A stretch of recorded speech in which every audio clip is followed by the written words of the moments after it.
दोस्तों नमस्कार, आदाब, सत श्री अकाल। दोस्तों मेरा नाम है धर्मवीर जारवाल और ये है मवाद चौधरी। अरे मवाद चौधरी नहीं है भैया, फवाद चौधरी। दोस्तों ये फवाद चौधरी और ये पाकिस्तानी मंत्री हैं। इनको हमारे हिंदुस्तान से, हमारी मोदी सरकार से बड़ा प्यार है, खासतौर से नरेंद्र मोदी जी से बड़ा प्यार है, क्योंकि जब से नरेंद्र मोदी जी ने हिंदुस्तान की बागडोर संभाली है तब से जमकर हिंदुस्तान को कोसते हैं। नेशनल लेवल पे, इंटरनेशनल लेवल पे ये हमेशा हिंदुस्तान की बुराइयां करते हैं, जी भर के हिंदुस्तान को कोसते हैं। सुबह से लेकर शाम तक सिर्फ हिंदुस्तान के बारे में ये बात करते हैं। दोस्तों 2019 में भी जब धारा 370 जम्मू कश्मीर से हटाई गई थी तब इनको बड़ी मिर्ची लगी थी। इनका कहना था कि हिंदुस्तान की मोदी सरकार है वो मुसलमानों को दबाने का काम कर रही है धारा 370 हटा के। जब हमारी सर्जिकल स्ट्राइक की गई थी पाकिस्तान के अंदर, तो उस पर सर्जिकल स्ट्राइक के बाद इनको बड़ा बुरा लगा था। इनको लगा था कि इन्हीं के घर में बम फेंक दिया गया है, और उसके बाद इन्होंने बाकायदा कड़ी निंदा की थी। इंटरनेशनल लेवल पे भी जाके बड़े कड़े बयान हिंदुस्तान के खिलाफ इन्होंने दिए थे। सुबह से लेकर शाम तक ये सिर्फ हिंदुस्तान की निंदा ही करते हैं और हिंदुस्तान के बारे में अंड संड जो बोल सकते हैं बोलेंगे।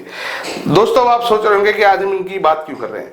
दोस्तों इस मंत्री ने, इस पाकिस्तानी मंत्री ने, फवाद चौधरी ने आज पाकिस्तानी मीडिया के सामने जो कुछ कहा है वो आपको सुनना भी चाहिए और देखना भी चाहिए और साथ में समझना भी चाहिए। क्या कुछ कहा है इन्होंने, पहले आप वो वीडियो देखिए। जिस किस्म की कट्टरपंथी आइडियोलॉजी का सामना कर रहे हैं, जिस किस्म के जुल्म और तशद्दुद का सामना कर रहे हैं, वहां की जो बाकी मिनॉरिटीज जिस किस्म की इस वक्त हालात का सामना कर रही हैं, ये बहुत जरूरी है कि नरेंद्र मोदी इलेक्शन में शिकस्त खाएं। और हिंदुस्तान और पाकिस्तान के ताल्लुकात तभी बेहतर हो सकते हैं जब एक्सट्रीमिज्म जो है वो कम होगा, पाकिस्तान के अंदर भी, हिंदुस्तान के अंदर भी। वहां पे बीजेपी और आरएसएस की जो एक इत्तेहाद है, जो अलायंस है, वो पाकिस्तान को लेके नफरत पैदा कर रहा है, मुसलमानों को लेके नफरत पैदा कर रहा है कि पाकिस्तान से ताल्लुकात बेहतर हों और हिंदुस्तान एक प्रोग्रेसिव मुल्क के तौर के ऊपर आगे बढ़े। और इसलिए नरेंद्र मोदी और उनकी जो कट्टरपंथी आइडियोलॉजी है उसको शिकस्त होना, इलेक्शन हारना बहुत जरूरी है। और जो भी उनको हराए, चाहे वो राहुल जी हो, चाहे वो केजरीवाल हो, चाहे ममता बनर्जी जी हो, चाहे जो भी हो, इन तमाम लोगों के साथ नेक और शुभ कामनाएं जो है वो इन लोगों के साथ होनी चाहिए।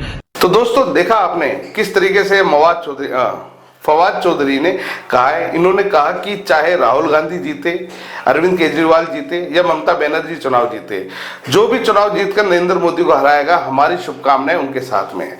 मतलब कहीं ना कहीं इंडिया गठबंधन के तमाम नेताओं को पाकिस्तान का समर्थन मिल गया है। पाकिस्तान के ऐसे भ्रष्ट नेता इनके साथ खड़े हो गए हैं। दोस्तों ये इंडिया गठबंधन के तमाम नेताओं को बड़ी खुशी की बात है, परंतु ये हिंदुस्तान के लोगों को एक सोचने का भी एक पहलू है कि आप लोग खुद सोचें कि इंडिया गठबंधन के साथ में पाकिस्तान के लोग क्यों आकर खड़े हो रहे हैं, क्यों पाकिस्तान के मंत्री उनको शुभकामनाएं दे रहे हैं कि आप नरेंद्र मोदी को हटाएं, क्यों पाकिस्तान के लोग ये चाहते हैं कि नरेंद्र मोदी चुनाव हार जाएं। दोस्तों एक सोचने की बात है।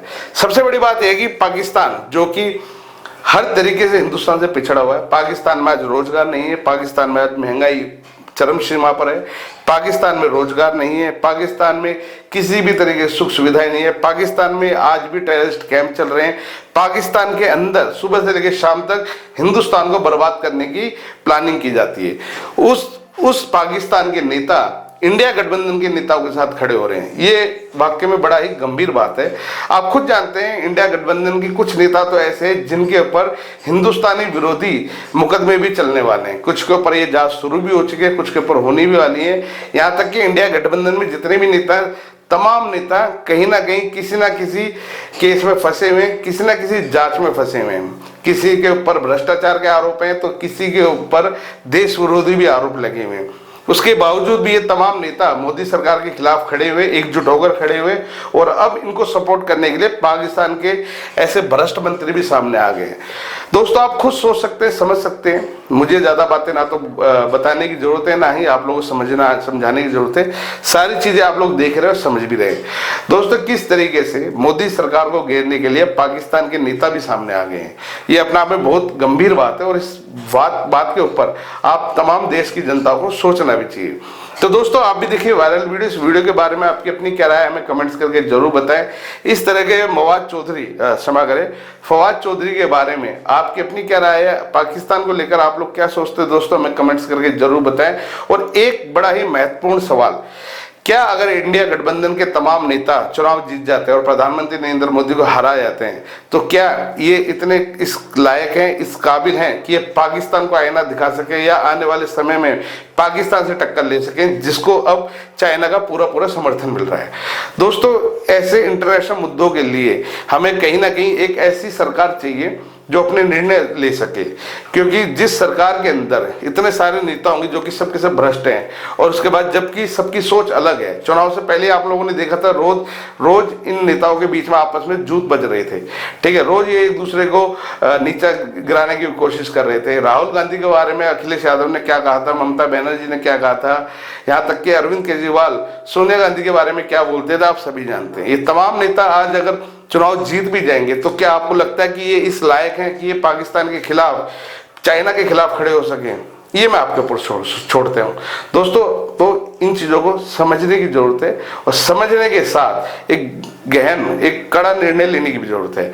फिलहाल आप ये वीडियो देखिए, इस वीडियो के बारे में आपकी अपनी क्या राय है हमें कमेंट्स करके जरूर बताएं।